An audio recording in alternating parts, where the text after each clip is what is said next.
So this might be like extremely obvious to you guys, but when your blood sugar is spiked by sugar and fast digesting carbs, like simple carbs, so sugar, basically candy, stuff like that, it increases your hunger, from what I'm aware of.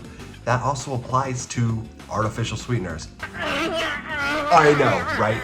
So as soon as I got rid of my pudding mix muffin things, I've noticed my hunger has gone down quite a bit. I'm not gonna lie, it's gone down a lot actually. That could be just because I'm starting to finally get used to like this hungry feeling. Like, yeah, I'm hungry all the time. And when you're doing something all the time, you kind of adapt straight up. I've been doing this shit for months. So, I mean, I think I'm just fucking getting used to this shit at this point. We're at 1,700 calories, but I was tweaking at 2,000, you know what I'm saying? So, I think we're balling, guys. I think we're starting to figure this shit out. That being said, I also implemented tea, which tea is goated, and I also implemented extra cardio. So it's another time skip. I did 20 minutes of like an incline speed walk today, this morning, after I drank my raspberry tea, baby. Oh, it's so good. So I'm just saying, bro, we're figuring this shit out. Road to sub 6% is on its way, damn it. We have a quad focus leg day. Let's fucking get it! I think there's a lot of people out there who might be in the position to where they can compete, or they think they can compete, but the thing that's stopping them is like, their excuse is that they don't know if they have the correct muscle insertions or genetics to actually succeed in bodybuilding. Bitch, can you even get to the point where your genetic insertions matter? Can you get to 6% body fat to where the deciding factor was actually the insertion in your bicep and not the fact that you came in fat as fuck? You know what I mean? Do the hard shit first. Don't be blaming some bullshit excuse like genetic insertion. What are you, a pussy? What a lame excuse.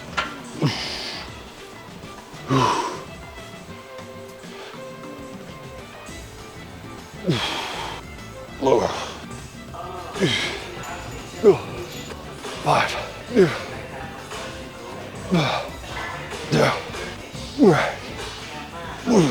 Come on. Did I get stronger?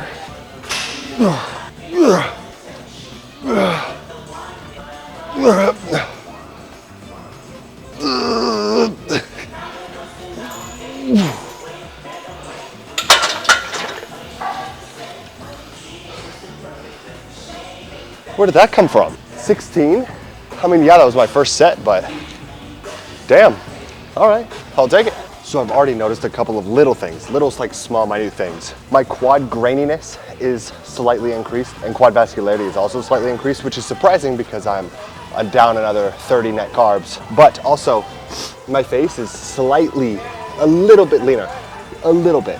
And that could be because of the lack of calories, or because I just haven't drank as much water recently. I was consistently drinking 2 gallons, now I'm drinking like 1.5, which could play a huge factor. I don't know, I'm not sure about the water intake differentialness. Whew. Oh, and the reason I got 16 on the squat was because I was doing a plate in 25 and I accidentally did a plate in a 10. No wonder I did more reps. That's not right. There we go.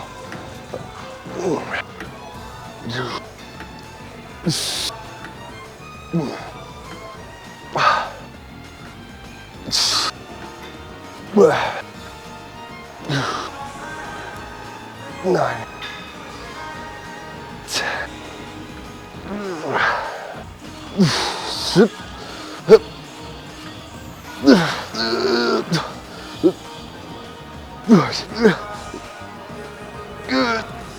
No, 14.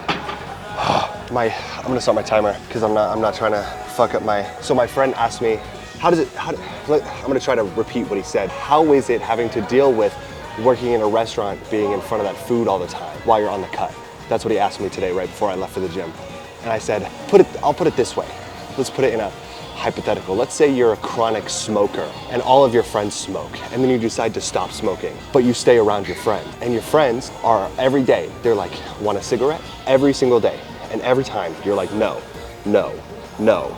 And maybe at first it's hard, but after saying no so many times, it becomes automatic in your brain to where it's just instantly no, like off rip. Like you're not a debate in your head. You just already know for a fact, without a shadow of a doubt, you're gonna say no. And that's how it is with food for me at when I'm working. If I see something, I'm not debating in my head whether I want to eat it or not. Because I've said no for the past 6 years, right? It's just ingrained in my head. No, I don't want it. Like every time there's extra food and the person who is holding it is like, anyone want this? It's not a debate in my head. Like, oh man, do I? Oh man, can I fit it in my meal plan? No, it's just like, no, off rip, immediately, no. That's kind of how I put it, because that's just how it is. That's the best way I can explain it. Also, I've been sick for like 4 days, sort of, but what happened? This is what's goated about having a pog-ass immune system and having muscle, because muscle is like the healthiest thing on your body that you can have. I just get over it immediately. It's so cool. I was sick for like half a day and I slept like shit. And then all of a sudden I just like passed out, woke up, felt better instantly. How sick is that? I know people who get sick at least once a month and it just stays with them because they're healthy, their habits are so bad and they're just so shit at like being healthy. It's just a benefit to bodybuilding. I don't give a shit about health. It's just, you know, it's kind of a benefit, an additive. Pretty sick. Did you know there's people out there who still believe that muscle turns into fat? Did you know that? I remember back a while ago, somebody told me to be careful gaining too much muscle because when you get to my age, he was probably 70 or 60 something, all of that muscle's gonna turn into fat. Okay, buddy. All right, pal. You know what though, to be fair, knowledge advances. Can you really give somebody shit for believing in that at some point? Maybe they were just never told otherwise. Or maybe they just ignore the current facts. Kind of like how, what would be a relevant comparison to today's standards? Back in the day, it used to be, what? Fat was really bad or something like that. And now today it's like carbs are really bad. What is really bad? I don't know. I can't think of it. I'll probably ask me again in like 3 years and I'll be like, oh yeah, I can't believe I used to believe in that. All right. The biggest pain with leg press is having to load on all these plates, man. Do your set, pussy. You're right, my bad. My apologies, father.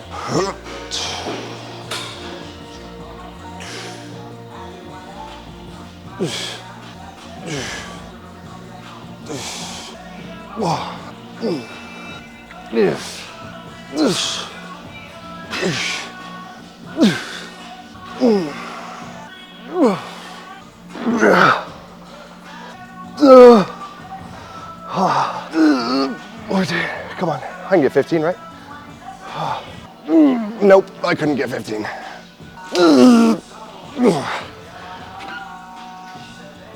Oh, shit. Damn. Holy shit. Quad veins are popping though. Popping a little bit extra. Oh my God. Dude, I still have like ingrown hairs from when I shaved my legs like a month ago. Jesus Christ. Hello, quad vein. Welcome back. Oh, I'm dying. The more I've practiced my posing for men's physique, the more I realize how much there is to it. Like there's a flow to it.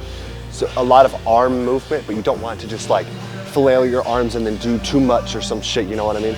So it needs to be like a smooth motion, and I wish I could demonstrate, but I don't know how to do it. So we're shit out of luck for now, honestly. You don't want to have a boring posing routine, and I don't want to be like everybody else. And I think the boogie bomb at the very end, wow, that's funny and cool, and it would probably make me stand out a little bit.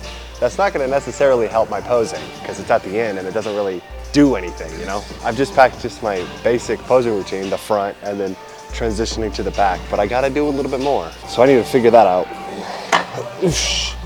Because that and conditioning are basically the only things I can go off of in order to win. I don't think I'm going to compete in the open physique division. I think I'm just going to do novice and junior. Junior is 18 to 23. Novice is like for people who've done their first show. I'm probably just going to stick with those two. Damn, I'm kind of gassed, guys. Oh, I'm kind of gassed. Oh.